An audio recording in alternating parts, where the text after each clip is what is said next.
कृपया दरवाजा बंद करा। Please close the door.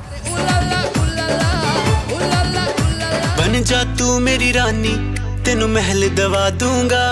ভারতের রাজনীতি ও ধর্ম অতপ্রতভাবে জড়িত। ধর্মের নামে ভোট ভাগাভাগি কিংবা ধর্মের কারণে রোষানলে পড়তে হয় সিনেমা নির্মাতাদের। আর এ নিয়ে মন্তব্য করলেন বলিউডের জনপ্রিয় অভিনেত্রী বিদ্যা বালান। সেই সঙ্গে জানালেন রাজনীতিকে বেশ ভয় পান তিনি।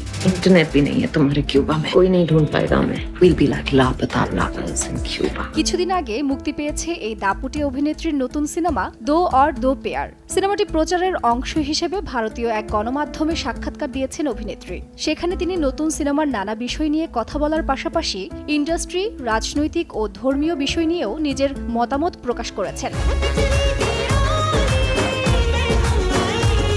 অভিনেত্রী জানান, আগে দেশবাসী হিসেবে কেউ ধর্মীয় পরিচয় নিয়ে মাথা ঘামাতো না, তবে এখন কেন জানি বিষয়টা এমন হয়ে দাঁড়িয়েছে। কেবল রাজনীতি নয়, সোশ্যাল মিডিয়াতেও তাই। মেরুকরণ বিষয়টিকে আরো পোক্ত করে তোলার নেপথ্যে সমাজ মাধ্যমেরও একটা বড় হাত রয়েছে। এরা পরিস্থিতিকে আরো খারাপ করে তুলেছে।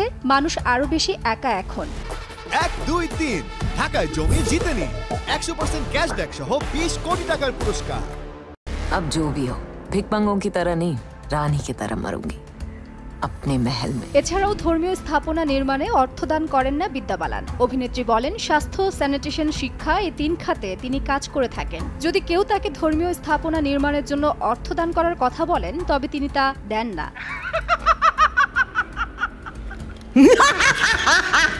এদিকে বিদ্যার রাজনৈতিক দর্শন কি?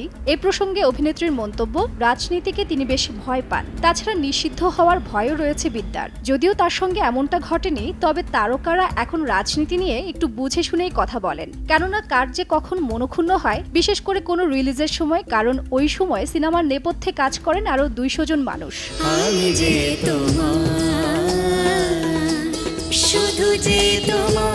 2003 সালে বড় পর্দায় যাত্রা শুরু করেন বিদ্যা বালান। ক্যারিয়ারের শুরুতে উপহার দিয়েছেন একাধিক হিট সিনেমা। সম্প্রতি মুক্তিপ্রাপ্ত দো और दो পেয়ার সিনেমায় বিদ্যা ছাড়াও অভিনয় করেছেন ইলিয়ানা, প্রতীক গান্ধী, সেন্থিল সহ আরো অনেকে। সিনেমাটি পরিচালনা করেছেন শিষ্য গুহ ঠাকুরতা।